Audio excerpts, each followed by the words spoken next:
Now, this episode, ladies and gentlemen, is just the one you've been waiting for. How do I know that? Because I'm with Craig Curelop. I'm with the Fi Guy. And if you scroll back 2 years, if you rewind, what is that? Rewind, fast forward, rewind 2 years, you will realize that this was one of the interviewers of yours truly, Sam Wegert, on the BiggerPockets episode. So I am a huge fan of Craig Curelop. This guy has so much experience with house hacking and getting people into these co-living house hacking arrangements with the least amount of money down possible. He talks about something really brilliant called the Comfort Continuum. I won't give it away, but it's something really powerful I think you should be thinking about. In this episode, we kind of walk through like how he thinks about house hacking, how it's different than co-living, and all the strategies he uses to fill his homes and to help so many investors. He's helped over 500 investors get into this space. So this guy is no rookie to the space that we all are playing in and learning about and diving into. And so enjoy the episode. Let me know what you think. And I think this episode is really great too for someone who is maybe on the fence. Maybe you want to send this episode to someone who you just feel could use that push to get into real estate investing. You know, I think it's Craig in the episode. I won't take the thunder away from him, but he gives a statistic about how many millionaires are created through real estate investing. And so don't just watch, listen, apply, and then of course share it with somebody who needs it. I'll see you guys on the other side.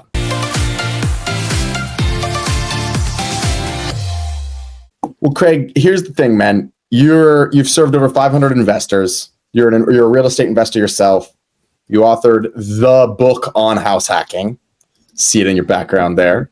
Yep. Called The House Hacking Strategy. You work for BiggerPockets. You're a big contributor for them. And you've got a whole team of agents. You've built a whole team of agents that just focuses on helping people achieve financial freedom in multiple states too, which I thought was cool. I thought you were only in Colorado. And I was like, wait a second. There's like Idaho on here. There's like a couple other states. So first of all, man, like I'm so honored to have you on. Thanks for being here. And I want the audience to just be able to hear from you. So that's where you are now. And we're going to talk about house hacking. We're going to talk about how you got started in that. We're going to talk about a crazy situation that just happened in Colorado that you and I kind of connected on that is really a cool movement for the house hacking co-living movement. But I want you to take us back, man. Before all of that, who was Craig Curelop back in the day? And how did he get into all this crazy stuff? Yeah, man, he's a man I don't recognize today. I can tell you that much. So yeah, going back right before all the house hacking and all that stuff, I was a finance analyst at a venture capital, actually technically a venture debt company in Silicon Valley. And so what venture debt is, it's essentially like hard money loans, but for startup companies. And so I would be underwriting these businesses to figure out whether or not they're worth our investment or not. And if they were, then what interest rate we should be charging based on their risk, all that stuff. So it sounds super sexy and fun when I say it in 3 minutes, but when you're actually working on it, it's horrible. And I was working 60, 70, 80, 90, 100-hour weeks. And so I got to ask, what is the day-to-day on a job like that? I mean, not to make this a huge tangent, but I'm actually really genuinely curious. You get into the office at 7 or 8, right? And you're just in an Excel spreadsheet, basically from 8 till 8, sometimes 9, 10, like just insane amount of hours. And you'd think like, oh, well, it's cool though, because you're analyzing companies like Facebook and Twitter and Airbnb. No, you're analyzing companies that are like chip models that like, it's just, they're such boring companies, right? Like it's actually not even, it just was not fun. And I did my dollar per hour task, my dollar per hour, and it was like less than minimum wage, but they got me because I was working a salary. And I found out how much my boss was making, which was about 10 times what I was making. And then I found out what his boss was making, and it was like 10 times what he was making. And I was like, dang, I'm doing all this work, just have some guy make 100 times more than me. This is not checking out. And then I looked around the room and I was like, okay, so like if I grow in my career, which inherently everybody wants to do, I'm going to end up 30 feet down the hallway like this guy. Do I want to be like this guy 30 feet down the hall? Absolutely not. And so that's when I started thinking about different ways to, build wealth and build financial independence. And I thought building a startup was the way to go. So I looked and tried to figure out, startup idea after startup idea, and they were all just horrible startup ideas. And I finally just came across real estate investing, and I was like, I saw that stat, 90% of the world's millionaires own real estate. I was talking to actually my intern at the time, whose dad retired at like 45 because he bought like a 9-unit building when he was 30. And I was just like, and then I was living in a small multifamily, like a 20 unit. And I would give this little Mexican lady like $20,000 or $2,000 every month. And I just looked around and thinking 2,000 times 20, it's 40,000. She's just showing up and collecting $40,000 in checks. So all these roads were kind of like pointing me to real estate. So then I found BiggerPockets and I was just hooked, man. 6 months of that. And I moved to Denver, started working at BiggerPockets and bought my first property. Wow. Was that fast of a transition? Yeah. I mean, I think like once you figure something out, once you've got like insane amount of clarity, what are you waiting for? You know? Man, take us back. You mentioned something that I don't want to skip over because I think the importance for people who have never done this, and I'm even thinking in my own life, I think I've only done my dollar productive hours probably twice. And I'm a business guy and I'm around this stuff all the time. So I think there's probably a good portion of people who have never sat down and said, you know, what do I actually make an hour? Could you explain kind of what that is, maybe on a simple level, how someone listening to this could actually do that and kind of figure out, and maybe even tell us why you did that? What was the purpose of that for you? Yeah, well, so I knew I was making decent money. Honestly, all in, it was like over $100,000 a year at 22, 23 years old. And this was before inflation and all that. So like, it was pretty good. So when $100,000 was $100,000. Yeah, it was when $100,000 was actually $100,000. And so that was like pretty sexy for someone that in their 20s, especially coming from like a middle-class family that never really made that much money. And so, it was good. And then I was like, wait a second, like, sure, money is something, but you're forgetting a key element, which is time. And so essentially what I did was I marked my clock when I checked into work. I marked my clock when I got home. And actually, I counted the commute time as well, because that counts, right? People don't count that, but that's, right. If you didn't have to work, you wouldn't have to, that would be time back. And so, you're talking, the average person is 8 hours, and that would just equal exactly what you're getting paid for 40 hours a week. But if you're working more than that, figure out what you're actually getting paid. And I bet you'll find it's a lot less than what you signed on the dotted line. When you say that, you mean like after tax money? After tax money, but also because you're working so much more, right? So nice. Like they're gonna judge your per hour off a 40-hour work week, but then they're gonna make you work 60 hours. And so you just took a 20% or whatever that is, 40% pay cut without even realizing it. Right. Simply because you're on salary and you're working hard and you're going above and beyond.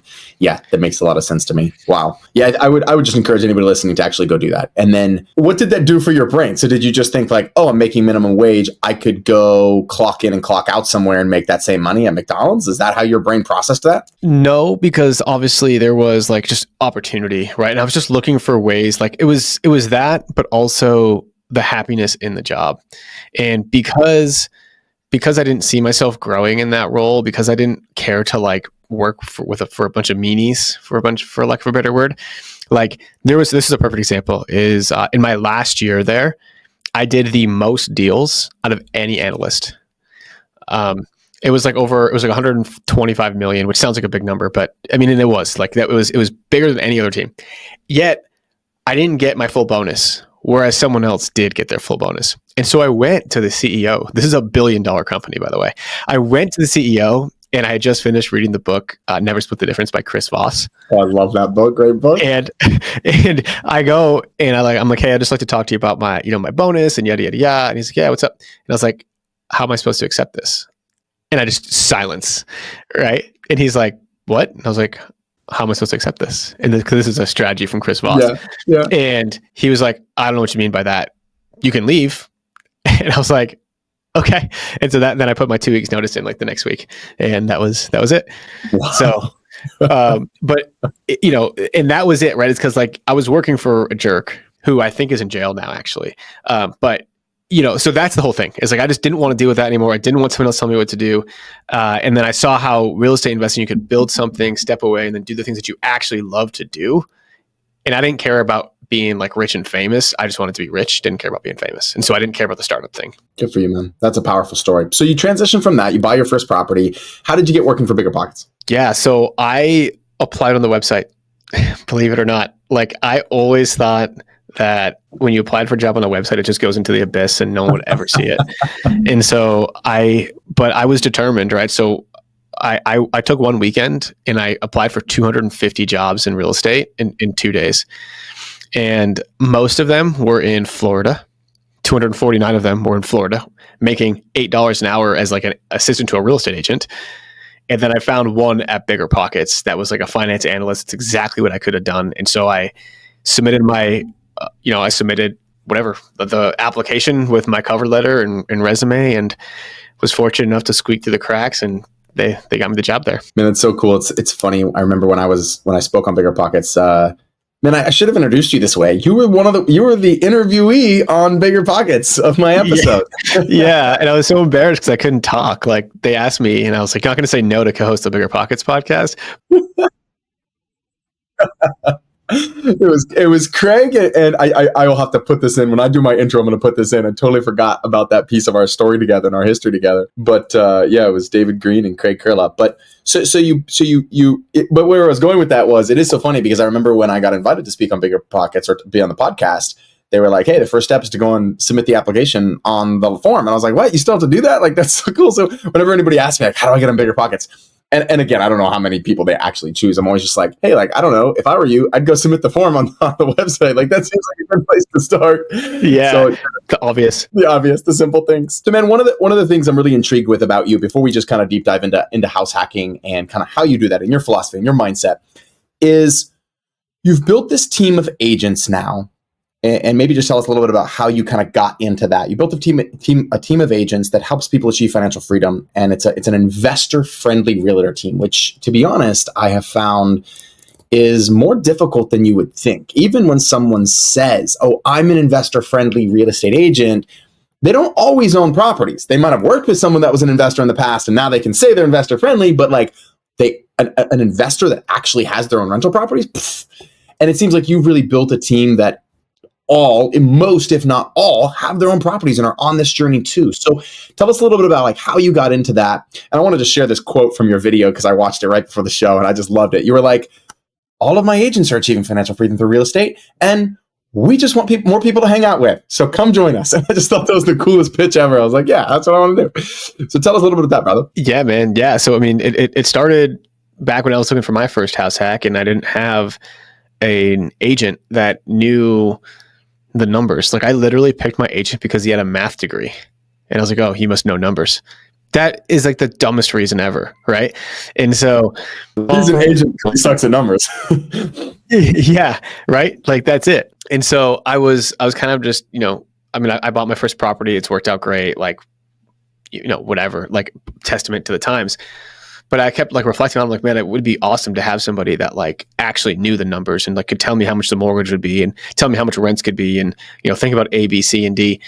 And it just wasn't really, and I couldn't find it. And then funny enough, like, so a year later, I got my license, honestly, just to help myself out. I was like, I'm just going to do this to help me out. I'm going to save on the commission. If I do one deal a year, that's cool. I want to be a real estate investor. I don't care much about being a real estate agent. And then my buddy asked me to help him to help him buy his property if I would be his agent. And I was like, yeah, sure, why not? I'll hang out with my buddy. We'll go see houses. We'll go grab beers after. Like, sounds great. And so I did that, and I got 10 grand. And it was like the most fun 10 grand I ever got. And I was like, this could be something. I could get 10 grand to death. I'm okay with that. And so then I went ahead and just started kind of letting everybody know that, hey, I'm an agent. I've house hacked at that time. It was 3 times, and I'm happy to kind of help you guys, show you the way so you guys can, achieve financial independence in just a few years. And then, I did over 100 deals my first year, and then I was super burnt out, and I was like, I can't do this on my own. And so then a lot of my clients were interested in becoming agents, and then I got them to kind of join us. I was coaching them, teaching them how to like go see people through a transaction and coach, guide, and mentor them through a transaction. And that's how the team was built. That's a beautiful story. You saw the need. You had fun doing it. It's the natural progression, I feel like, of someone who's successful is like, then they want to do it all. And then they're like, okay, I need help doing this. And you build yourself a team. So how would you define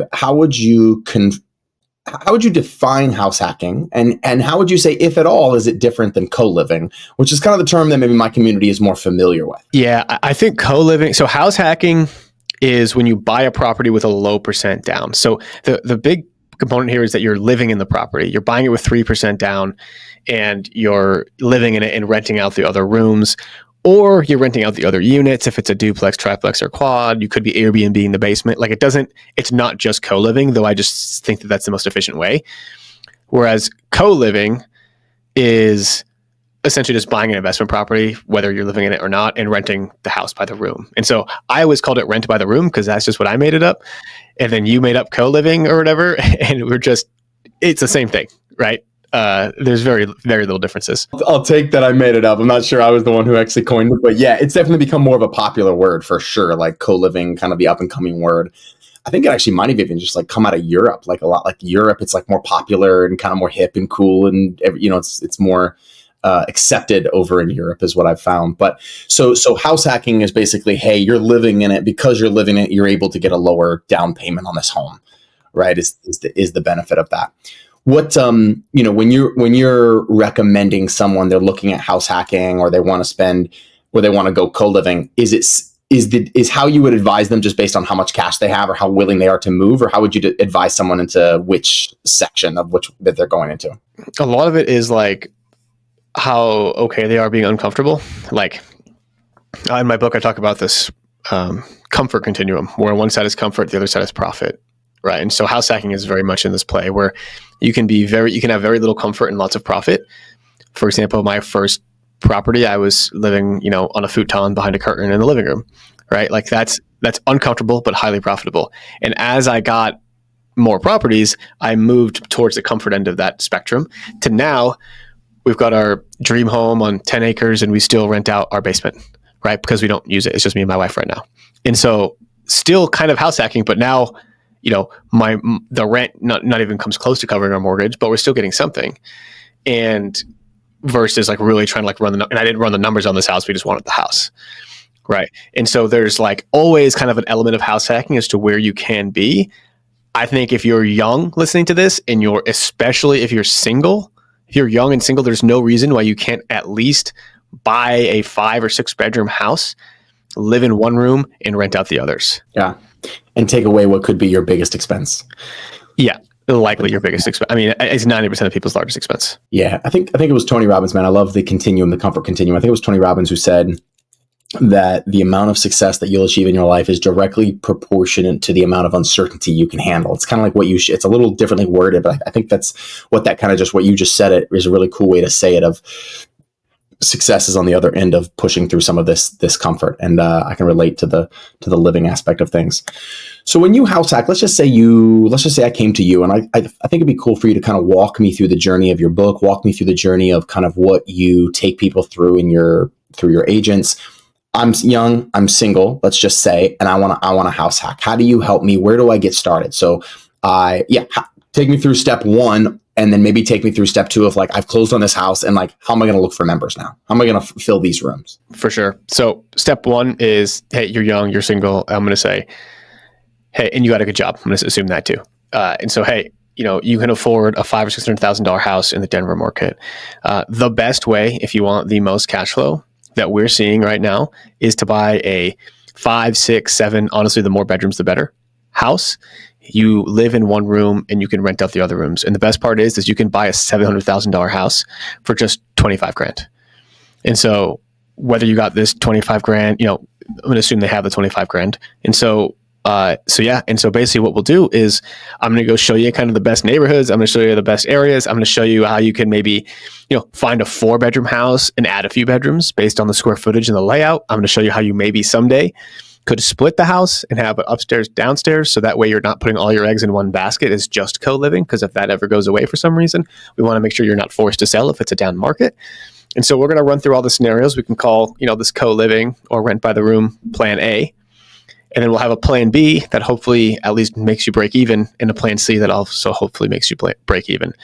And we know exactly the house. We know exactly the neighborhood. Like we've just done it before so many times that we can just say, hey, here's the spot. This looks great. If it looks good to you, depending on how much work it needs. If they want something that needs more work, which I always advise against, then we'll allow them to buy something that needs more work. But again, I think the turnkey, nice looking, sexy properties are going to be a lot better. Yeah. Suppose, Craig, I have 15K. Well, how would you advise me? I've got 15K. But my job is good. I just haven't done that well at saving. Or I've got 10K. What would you advise me then? I would see if, number one, how are your parents doing? Do your parents have good income? Do they have a savings? Would they be willing to lend you $10,000 or $15,000 that you would then be able to pay them back? We've done that quite a bit. That is going to be the easiest way. Number 2 is you could partner with a friend or something like that. You guys could come in and split half season. I really don't advise that. I don't know. I hate house hacking is so easy to get into. It's like kind of painful to split it, in my opinion. And if they don't have parents that can support them or anybody, and the partnership thing doesn't work, I'd probably just say, just whatever, like pinch your pennies and save pretty rigorously. If you can save $1,000 a month, $2,000 a month for the next 6 to 12 months, you'll be in a pretty good spot. Yeah. Ditch Starbucks and the avocado toast, and you got it. Yeah. Bike to work, like if you're not going to your gym, cancel the membership. Just be a little bit more mindful, right? Stop drinking. There's a lot of things you can do.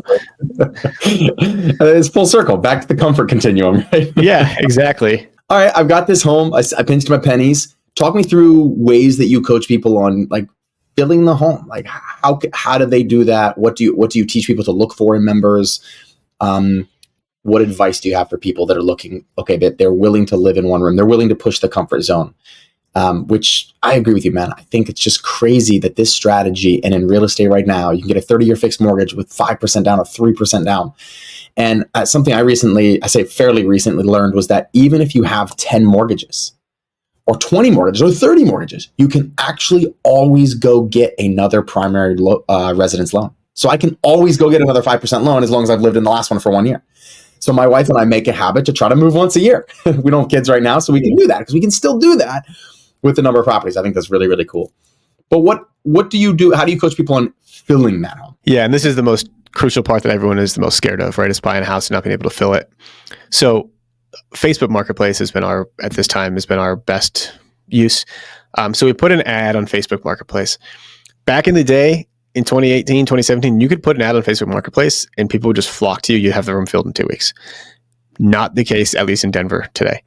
So you can put an ad up and people will still come to you, and that's like one stream, right? But then there's also a tremendous amount of Facebook groups, probably 2, 3 really active Facebook groups where people are posting about rooms to rent. People are posting about they're moving to Denver looking for a room to rent. And it's extremely crucial that you actually reach out to them and let them know about your space and your room. So those are the 2, I guess, our highest success rates. So yeah, number 1 is going to be that Facebook Marketplace ad. And number 2 is actually kind of being more like a hunter, right? And actually going to find the people rather being a farmer and just letting them come to you and just picking the seeds as they grow off, right? So you have to be a bit more aggressive about it than you used to.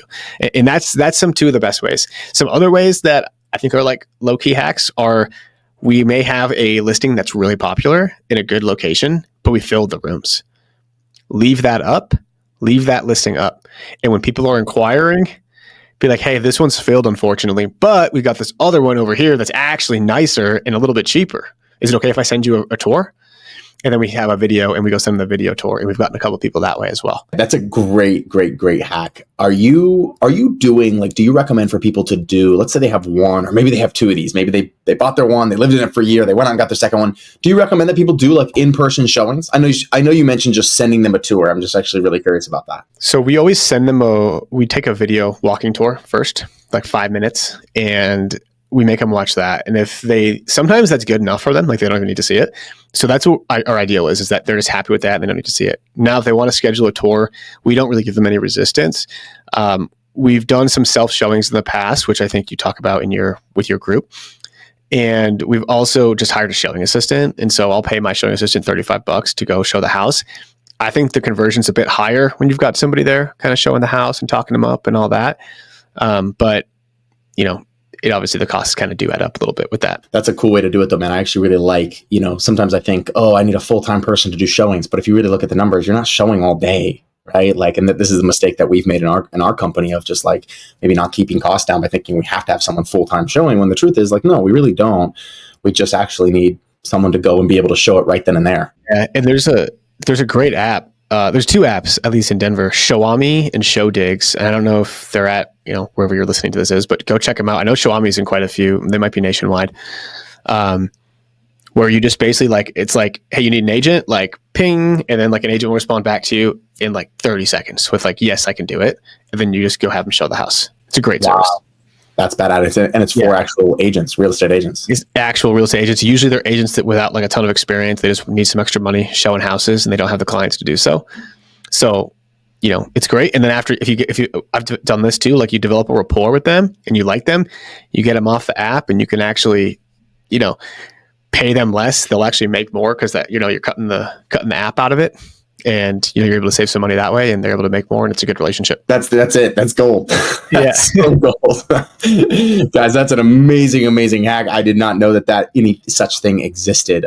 That's especially I would think now, like with real estate agents, maybe things being a little slower, the inventory not being as fast. Like, hey, I'm an agent. I spent all this money getting my license. I'm paying my fees. Like, let me go do something else and show a room. That's amazing, man. I love that. Do you have a playbook of any kind, or maybe just a couple of top tips for how you guys handle, or how you would teach someone to handle someone who's like cancer in the home? And I'm not saying like, I'm sure we could talk about this literally the rest of the show. I'm not looking for that. I'm just looking for like high level, you know, because I think a lot of people want to do what you're saying, but I think you're right, Craig. I hear the same thing. They're like, well, I want to do that, but like, I don't want to live with roommates. The crazy part is I talk with people like you. You and your team have served over 500 investors, right? Like, and I had someone else on the podcast recently. It was a couple. It was a husband-wife couple with a dog that's house hacked for the last, I think it was 5 years in Sacramento, and they have 6 other adults living with them. And I was like, do you guys are you done with that? Are you tired? She's like, no, we actually really enjoy it. And I was like, that's crazy. Like more people need to hear that, right? So I'm curious. I am curious a little bit more about just any playbook you have or mindset you have around people who maybe would say, oh, they're going to be cancer in the home. What do I do if they are cancer? Any mindset you have for people who maybe that's the fear that's holding them back from moving forward with a strategy like this? Yeah. So, I mean, I'll always say that the best way to treat cancer is to prevent it. And what that means is just really make sure that you're not lax in your tenant standards and your screening requirements. And so, you know, credit score, background checks, pay stubs, all that kind of stuff, right? But that's not the answer you're looking for, right? I'm just going to preface it with that will reduce 98% of your cancers. And then it's like, okay, what happens when one slips through the cracks? Because that's totally going to happen. And my first thing to do is say, hey, things aren't working out. You know, we'd love to invite you to, you know, move out. If, you know, like, can you possibly move out? We'll give you 2 months. Like, can you do it? And they might, if they're like, no, we'll be like, okay, well, then we'll start throwing money at them. How about this? We'll give you a month free and we'll pay you 1 month's rent to move out. So like basically a net of like $1,000 to $2,000 to just like get out. And usually they go for that, honestly. And then if they still say no, then I don't know. I think that's why what's somewhat brilliant about about the membership structure and the membership agreements is that you can cancel pretty much at any time with 30-day notice. And if they're breaking the membership, which if they're a cancer to the house, they're breaking the membership because in that agreement, it explains the rules. You say, hey, you're in violation of this membership. We are not going to be renewing in 30 days. You're going to have to get out. But at all costs, get the cancer out. Yeah, but at all costs, get the cancer out. And ideally, like you're not having to go, like, and the last thing you want to do is like take it up with a lawyer and go to court and all that. That's just going to be such a pain. So that would be my advice. Avoid that as much as possible. Man, it's a good reminder. I think I think giving people cash sometimes feels tough. Like I've been in that situation before, and a lot of times maybe there's like tension or you're mad at them a little bit. And so like giving them cash feels like a capitulation, feels like you're surrendering. But it's like actually look at the bigger picture and have someone better in that room or that, you know, whatever it is, apartment building or whatever you're renting, like to have someone better there and have them out fast. It absolutely could save you thousands of dollars in legal fees. You know, at least hundreds in North Carolina, plus time, plus energy, plus mental space, plus some emotions of having to get that person out. So using cash can be a really appropriate. It's funny you say that. Like I literally thought of a guy right now that my team has been complaining about. I'm like, I don't know why we haven't offered him cash. Like we should just to leave. He's like being a pain in the butt. And he's not wanting to pay his rent and all this stuff. So yeah, that's powerful. Especially when you're new and if you're like living in the house and you don't like the guy, like pride is expensive for sure. Pride. And so, yeah, like pride, like you're too prideful to just give this guy money to leave because you don't want to give him money. You don't owe him anything. He's been treating your house like crap. Why would you give him more money? Right. So like that's like the internal you and your pride talking. And then there's like I think your logical side, which is like, dude, if you could pay $500 to get this guy out of here, would you do it? Like you never have to talk to this guy again for $500. I'd be like, take it 100 times over. Right. Wow. So if you kind of just like rechange your mindset with it and just don't let your ego and pride get in the way. And like, if you can just understand when you're being prideful or when you're being egotistical, because I think a lot of people have that, especially us dudes. Like, yeah, if you can recognize it and get rid of it, I think it saves you a lot of money. Dude, that is pure gold. That's so solid. Something I needed to hear today for sure. That's amazing. What about pets and how you handle that, man? Any playbook for pets? And then I also want to kind of just, I know we're hitting a bunch of like pretty detailed points, kind of high level, but like I'd love to hear any thoughts you have on pets, allowing them, not allowing them, keeping them away. And then any hacks on just like, okay, I've got all these people sharing my home. Is one of the things I hear really commonly as well is like, well, what about utilities? Everybody's going to just be running the water as long as they want. How do you handle the utilities? How do you keep them low? Do you include them? I really want to hear your advice on that. Yeah, so we try not to allow pets. And I say that because we don't allow pets. But if someone's got like a service animal or whatever, then you kind of have to let them in. Technically, we might not have to because, again, we're kind of circumnavigating the whole landlord-tenant relationship. But we're not trying to get told on and like have to go deal with a bunch of stuff. So we don't allow pets. If they have emotional support, ESA, I think it's called, whatever paperwork, then we'll allow them. You don't charge a fee. It is what it is. And yeah, so that's the pet thing. Any question? Yeah, no, that's great. Yeah, that's good. I think you explained that really well, actually. Like, just like, hey, here's what we're trying to do, and like, here's what you kind of sometimes have to do. Yeah. And there's no way around the emotional support thing, so just don't even try it. And then on what was the other thing you asked for? Utilities. Yeah, on utilities. So what we do is we charge a utility fee. So we've got rent plus utility fee, and usually it's about $75 for like 6 rooms. And so utility for that size house will be about $400 or $500. 7,500 times 6 is about $450 or so. And so you do that math, and some months you might spend a little more, some months you might spend a little bit less, but it's infinitely better than going in and calculating, pulling the water bill, pulling the sewer bill, dividing it by 5, and trying to get extra money from all your tenants. So save yourself some time and just, charge utility fee or just wrap it in. Yeah. Rather than having to split it up and make all the calculations at the end of the month or anything like that. I agree with that 100%. Solid strategy, man. That's awesome. This next thing I want to ask about is just parking. It's definitely, I think it depends on what city you're in. I'm assuming Denver, from what few times I've been to Denver, it's a big city, right? So like you need a car pretty much. I don't know how public transportation is probably better in Denver than it is in Charlotte, but how do you handle parking? Is that essential to having a co-living community? How do you coach people and advise them when they're buying a co-living house? How important is that to you in your buy box? I think parking, it's important, but not as crazy as you think. Like, you don't need to have an individual spot for everybody in your driveway. It's just not possible to have a 7-car driveway.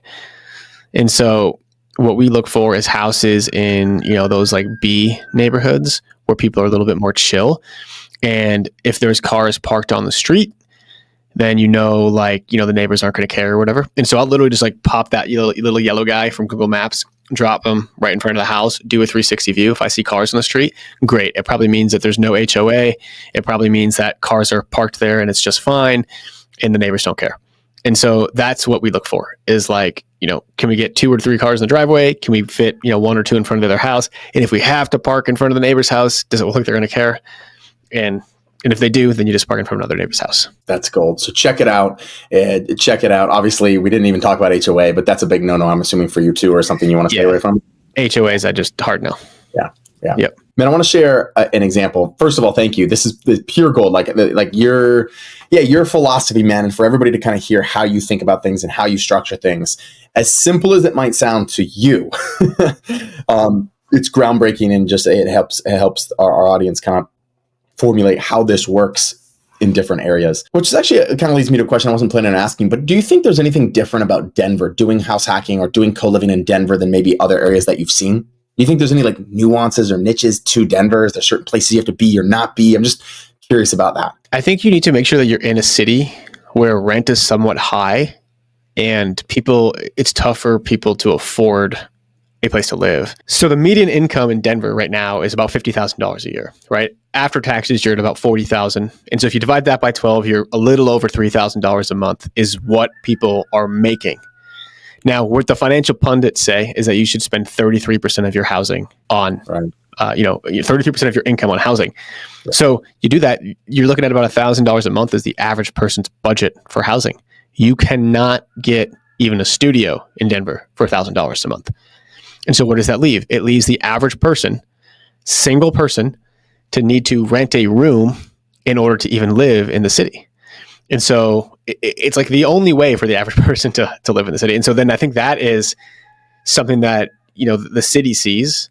That's something that a lot of people see, and they're actually encouraging and promoting more of this co-living now. And so I always like to, lean in a little bit more into what the government's doing than trying to fight against them, like short-term rentals and stuff like that. The government is against that.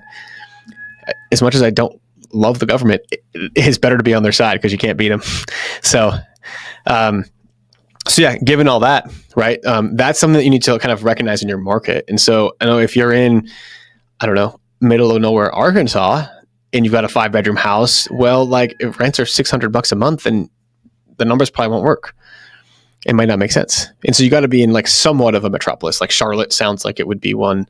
Denver, Austin, Seattle, like all those cities. Yeah, that's almost an interesting formula. I've never really thought about that formula in the way that you just described it. But okay, go to any city, figure out what the average, or I don't know if you said median or average, but basically the median income, figure out what's after tax for those people, and then go see in that city what people can afford, which is just repeating the brilliance that you just shared. But then, okay, there's probably some formula there. I don't know, there's probably some formula that we could figure out to be like, these cities are good for co-living because we can tell the numbers show they have to have a room. They cannot get a studio apartment. It's a really great way to look at it.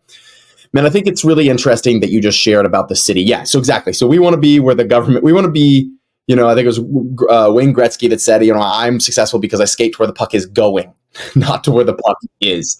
And I feel like with regulations, because if we could segue into that for a second, okay, with regulations, if I'm skating to where the puck is going to go, where are regulations going to be in the next 3 to 5 years for Airbnbs? I don't have a crystal ball. Like one of my friends recently said, his crystal ball's in the shop. Everything's out the window. I don't know what could happen in the next 5 years. But my crystal ball, if I had a crystal ball, I would say, hey, I think it's going to increase regulations.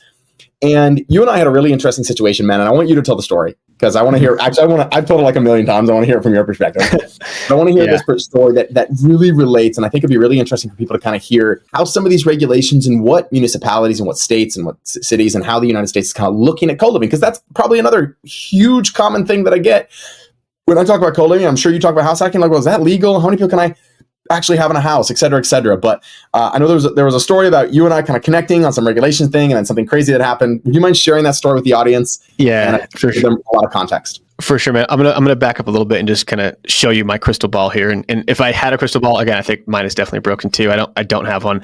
But when I look at macro trends, and I'm not like a guy that's gonna stare at numbers all day. All I do is follow the money.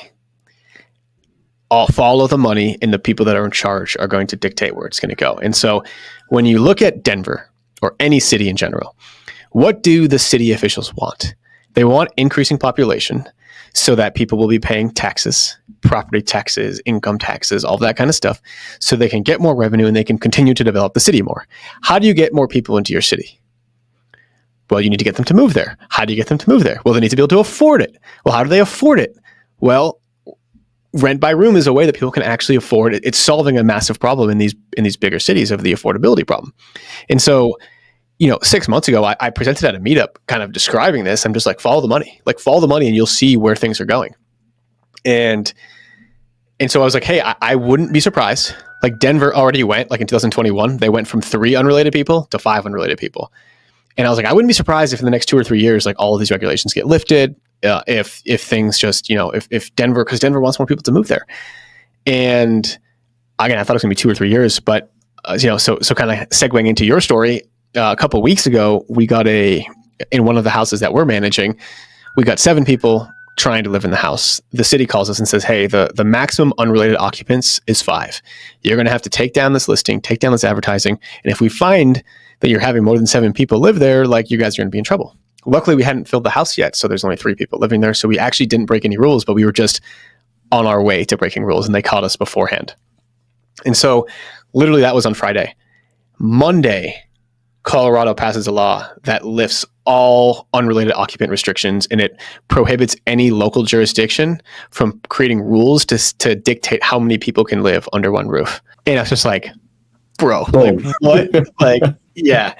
And so yeah, now that's a problem we don't need to worry about anymore, at least in Colorado. So Yeah, from my standpoint, I remember talking it through with you, and obviously my community knows that we have these membership agreements, and there's like a strategy we use to play in this space. But obviously, even with the strategy we use, there's kind of this idea of like, well, how much fight do we want to put up against this, right? And what's the fight we actually want to put versus what is it worth to us? So I remember having that conversation with you and your teammate, and then maybe there being some disappointment on that, and then following up a few days later with Emmanuel, and him being like, "Oh, you didn't see the news." He was like all elated. I was like, wait, did something big happen? And I hadn't even heard about it.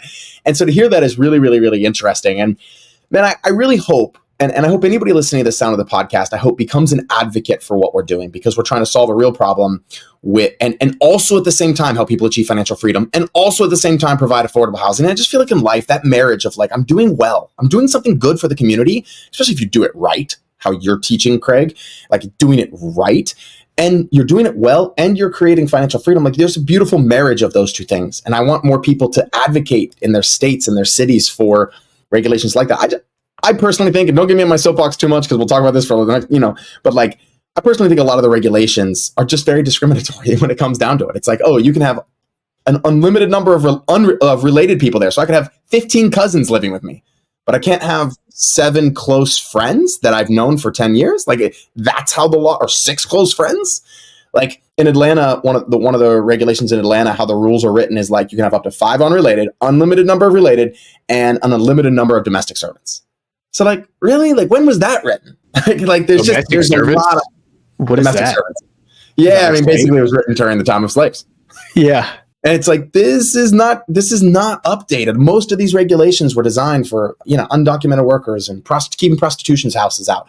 This is not what we're doing. We're doing young, working, for the most part, young working professionals. That these are not turning into party houses, not like Airbnbs. We don't get complaints every day. I have a lake house, I get complaints every day, not from these homes, right? And I think that's a really powerful thing. So I appreciate what you're doing in Denver, man. I think you're pushing the envelope there. I want to just kind of ask this question, and we'll kind of wrap up here in a moment. But just like, what advice would you have for somebody, if they're listening to this, they've never jumped in real estate before. They've never even thought about jumping in real estate before, but they got a hold of this podcast and they said, wow, this is something I can actually do.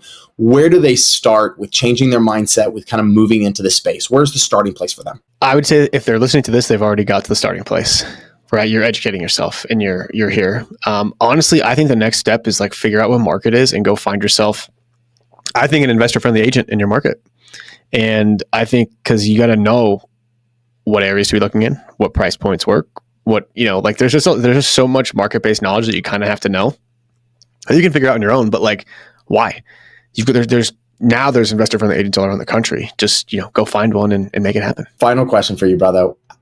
What would be the easiest? Like, obviously, if they're going to be in the areas that you service, which we'll drop a link to those different areas in the show notes, then go look up your team. But if they're not in those areas, what's your advice for finding like a true investor-friendly agent? If you want the easy way, you can literally just go on our site, fill out a form. We've got them all across the country. So we can just introduce you to them. If you want like the easy way. If you want to go do the work yourself, that's fine too. I would just pick up the phone, start calling people, start looking for other investors in the area in that area, and see who they use for an agent and see if they were good or not. But yeah, if you want just the easy method, just go to our website and we'll help you out. That's great, brother. And how do people get in touch with you? How do they follow you? How do they keep up with what you're doing? There's obviously a ton of great stuff on your Instagram, so I'd love for you to drop that as well. Yeah, so on Instagram, I'm the FI guy, the FI guy, and we've also got a podcast of our own called Investify, which, Sam, we're going to have you on in a couple months, which I'm excited for. And yeah, those are the 2 best ways for sure. Craig, thank you so much for everything you're doing in this space, man. Thanks for your friendship. Thanks for your partnership and the ways that we've kind of worked together. I'm just excited for that to continue to grow and expand, and love what you're doing, man. Thanks for being on. Awesome, man. Thanks so much for having me. This was a blast. Boom. What a crazy episode. And wasn't that a crazy story about how the direction that regulations went in Colorado and how I believe they're going in many other states around the United States? This has been an amazing episode. I'm extremely grateful to Craig and the relationship that we're developing with him as a company and myself personally as well. So go check him out. All the links are in the show notes, and share this episode with someone that helps us get the word out about co-living and what we're doing.